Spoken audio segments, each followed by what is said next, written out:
until there was nowhere left to hide. The studio was quieter than Prince Harry had expected. No audience, no applause cues, no friendly chatter to soften the edges. Just two microphones, a low wooden table, and the faint hum of studio lights. The kind of room where words didn't echo, but stuck.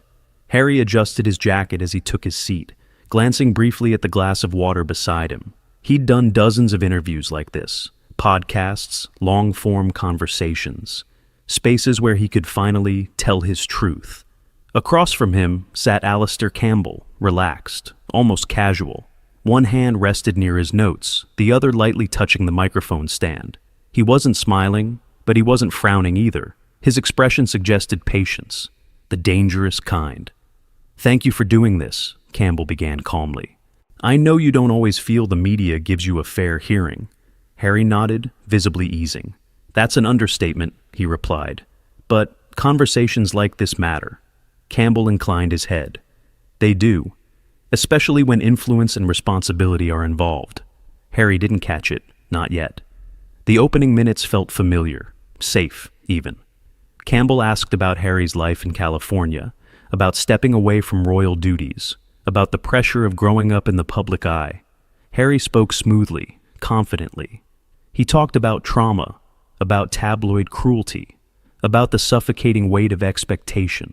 At times, his voice softened, at others, it sharpened, honed by years of repeating these stories, polishing them until they felt unassailable. Campbell listened, truly listened. No interruptions, no raised eyebrows, no counterpoints, just silence after each answer. Harry filled it. "I didn't leave because I wanted attention," he said at one point. "I left because I wanted peace." Campbell nodded again, jotting something down. "Peace," he repeated quietly. "That's an interesting word." Harry smiled faintly. "It's an important one." Campbell leaned back slightly. "You've spoken often about stepping away from power," he said. "From the institution." Harry's shoulders squared instinctively. "Yes, absolutely. And yet," Campbell continued, tone unchanged, "you remain one of the most influential public figures in the world." Harry paused. "Well, public attention isn't something you can just turn off." "Of course," Campbell agreed, "but attention isn't the same as influence." Harry frowned, just a fraction. Campbell pressed gently. "You've written books, given interviews, released documentaries, all of which shape public opinion about the monarchy, the media, even British society itself." Harry shifted in his chair. "That's not influence," he said. "That's telling my story." Campbell didn't argue. Instead, he asked softly, "Do you believe stories are neutral?" The question landed heavier than it sounded. Harry exhaled through his nose. "I believe stories can heal," he replied.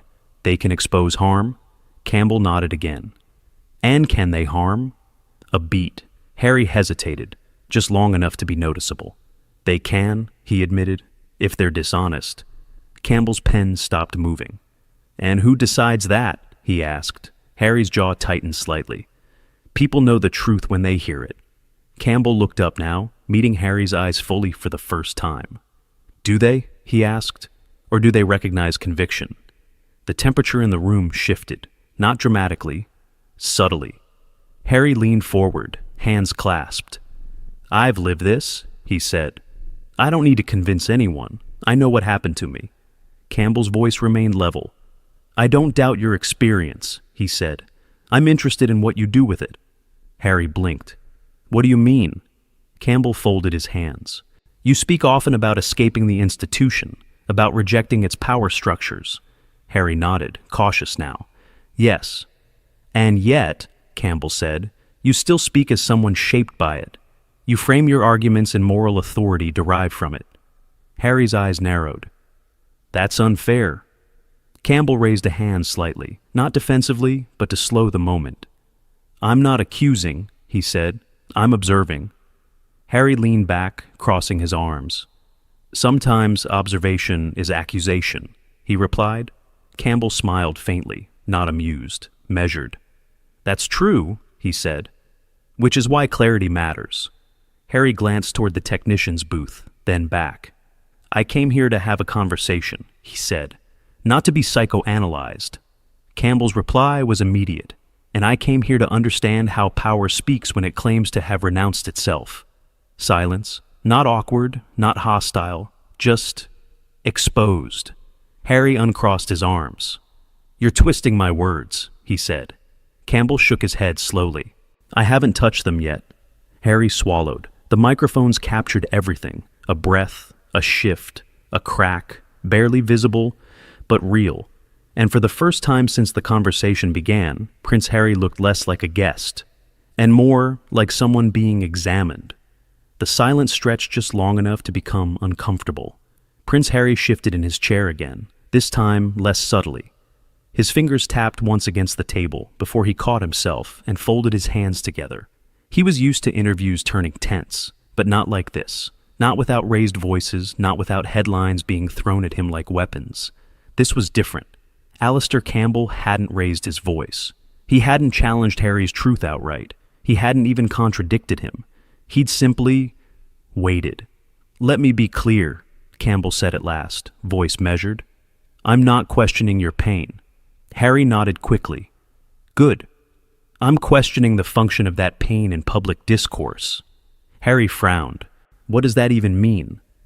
Campbell leaned forward slightly, elbows resting on the arms of his chair. "You speak about trauma," he said, "and you speak about accountability, often in the same breath." Harry straightened. "As I should." "Possibly," Campbell replied, "but accountability usually runs in two directions." Harry's eyes narrowed. "I've taken responsibility for my decisions." "Have you?" Campbell asked calmly. Harry opened his mouth, then paused. "Yes," he said. "I walked away. I gave up titles. I gave up protection. I paid a price." Campbell nodded, as if noting a point in a debate rather than contesting it. "And yet," he said, "you continue to shape narratives about people who cannot respond." Harry stiffened. "My family can respond whenever they like." Campbell didn't push back immediately. Instead, he asked, "Do you believe silence is always a choice?" The question landed heavier than the others. Harry hesitated. "In their position? Yes." Campbell tilted his head slightly. "So, when a powerful institution chooses silence, it's strategy." Harry shrugged. "And when an individual speaks publicly, repeatedly, globally, it's truth?" Harry's jaw tightened. "You're framing this unfairly." "I'm framing it symmetrically," Campbell replied. Harry leaned forward now, forearms resting on his knees. "Let's stop pretending this is neutral," he said. "You've advised governments. You know how power works." Campbell smiled faintly. "Exactly." Harry's voice sharpened. "So don't act like I'm the one wielding it." Campbell didn't interrupt. He waited until Harry finished, until the words stopped echoing in the room, then spoke softly. "Power isn't only institutional," he said. "It's reputational, emotional, narrative." Harry shook his head. "You're making it sound like I'm manipulating people." "I'm saying," Campbell replied, "that stories persuade, even when they're sincere." Harry exhaled sharply. "I never wanted persuasion. I wanted understanding." "And you got it," Campbell said. "In abundance." Harry blinked. "Did you?" Campbell met his gaze. "From millions." The air felt thicker now. Harry leaned back, crossing his arms again. But this time, it looked defensive, not reflective. "So what's the accusation?" he asked. "That I should have stayed silent?" Campbell shook his head. "No, that you should recognize the weight of your voice." Harry laughed once, short and humorless. "That's rich, coming from you." Campbell accepted the jab without reaction. "I've spent much of my career trying to reduce the damage of powerful voices," he said. "Not always successfully." Harry scoffed. "At least you admit that?" Campbell nodded. "Do you?" The question hung in the air. Harry's expression hardened. "I don't regret telling my story." "That's not what I asked," Campbell said gently. Harry stared at him. "Do you regret anything about how it was told?" The studio seemed to shrink. Harry looked down briefly, then back up. "No," he said firmly, "because if I hadn't spoken, the truth would have been buried." Campbell raised an eyebrow. "Whose truth?" Harry's patience snapped just slightly. "My truth," he said. "The truth." Campbell leaned back, folding his hands. That's the moment narratives become dangerous, he said, when personal truth declares itself universal. Harry shook his head. You're splitting hairs. No, Campbell replied. I'm drawing lines. Harry leaned forward again, voice rising for the first time. You're implying I've done harm. Campbell didn't flinch. I'm asking whether harm can exist without intent. Harry opened his mouth, then stopped. The answer didn't come immediately. That hesitation, brief but undeniable, changed the room. Campbell noticed it. So, let me ask you this, he continued. When people use your words to justify cynicism, division, or distrust, do you feel responsible? Harry's face flushed slightly. I can't control how people interpret things. Governments say that too, Campbell replied. Harry shot him a sharp look. That's not the same. Isn't it? Campbell asked quietly. The silence that followed wasn't polite anymore. It was charged. Harry uncrossed his arms, rubbing his palms together, as if grounding himself. You came into this with an agenda, he said. Campbell nodded once. Yes. Harry's eyes widened. And it's not what you think. Campbell leaned forward again, voice low. My agenda is simple, to understand whether walking away from power absolves someone from its consequences.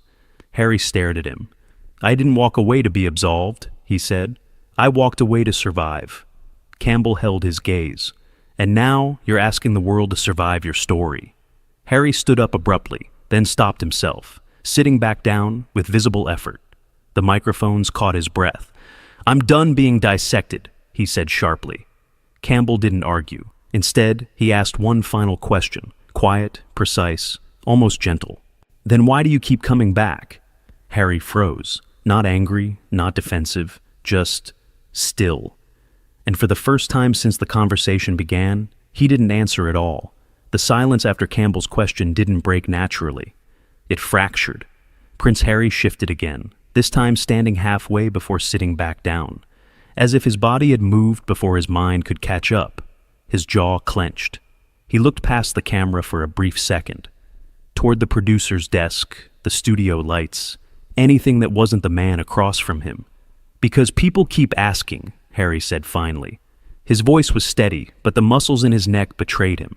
Campbell nodded slowly. Do they? He asked. Or do you keep answering? Harry exhaled sharply through his nose. That's unfair. Campbell raised a hand, not defensively, but to slow the pace. No accusations, he said, just sequence. Harry leaned forward again, this time gripping the edge of the table. You're turning this into something it's not, he said. This was supposed to be a conversation. It is, Campbell replied. Conversations become uncomfortable when they stop flattering us. Harry's eyes flashed. So, you think I came here to be flattered? I think, Campbell said carefully, you came here expecting empathy. Harry laughed, a tight, brittle sound, and instead, I got cross-examination. Campbell didn't smile. You got clarity, he said. That's often mistaken for hostility. Harry shook his head. You're doing what the media always does, he snapped, reframing, undermining.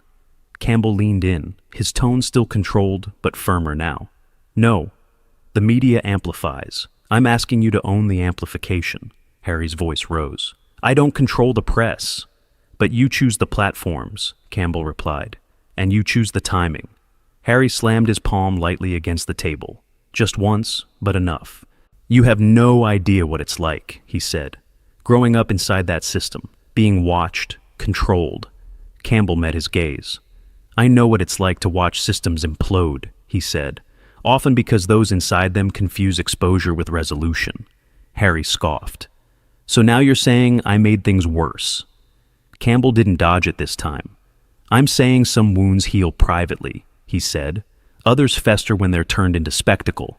Harry's face hardened completely. My life is not a spectacle. Campbell held his stare. Then why does it require an audience?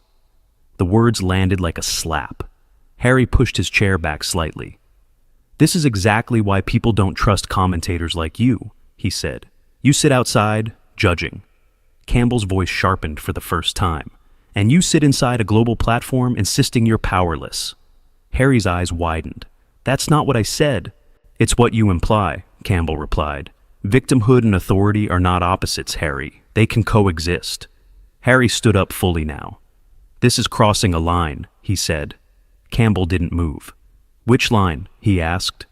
The personal one or the public one? Harry pointed toward the camera. This ends now. Campbell glanced briefly at the producer, then back at Harry. Before you go, he said calmly, answer one thing. Harry hesitated, hands still resting on the chair. You've asked enough. Just one, Campbell said. And not for me. Harry's shoulders tensed. For the people watching, Campbell continued, if telling your story has become painful, why not stop telling it? Harry turned back, eyes blazing. Because silence protects the powerful, he said. Campbell nodded. And speech protects the speaker. Harry opened his mouth to respond, but Campbell continued, pressing gently but decisively. So, which one are you protecting now? The studio felt unbearably quiet. Harry's face flushed. His breathing was audible in the microphone. That's it, he said. You don't get to define my motives. I didn't, Campbell replied. I asked you to. Harry shook his head, backing away from the table. This was a setup, he said. You invited me here to tear me apart. Campbell remained seated. No, he said. I invited you to examine yourself. Harry reached toward the earpiece, fingers trembling slightly. I'm done. Campbell watched him carefully. One last thing, he said, and I won't follow up. Harry paused. Campbell's voice softened again, but the words were sharper than anything before. When history looks back on this period of your life, do you want to be remembered as someone who escaped the institution, or someone who never stopped fighting it from the outside? Harry froze. For a split second, something flickered across his face. Not anger, not indignation. Uncertainty. Then it vanished. That's not your call, Harry said coldly. He reached for the controls. The screen flickered. Audio spiked. And just before the connection cut, Campbell spoke one final sentence. Quiet. Unmistakable. History won't ask who was right, he said. Only who took responsibility. The feed went dark. The screen went black. Not dramatically, not with a fade out or a musical cue, just black. For half a second, no one spoke. Then the red live indicator blinked off. The studio didn't exhale. It froze. Alastair Campbell remained seated, hands folded loosely in front of him, eyes still fixed on the empty monitor where Prince Harry's face had been seconds earlier. No sigh, no shake of the head, just stillness. A producer's voice crackled faintly through the headset. We've lost the connection. Campbell nodded once. Yes, he said quietly. We have. The camera was still rolling, now no longer broadcasting, but recording. Campbell turned slightly toward it, not with triumph, not with irritation, but with something closer to resignation. That, he said, choosing each word carefully, is what disengagement looks like when conversation becomes accountability.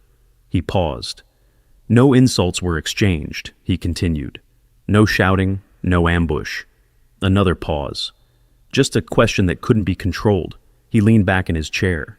We'll leave it there. The producer cut the feed.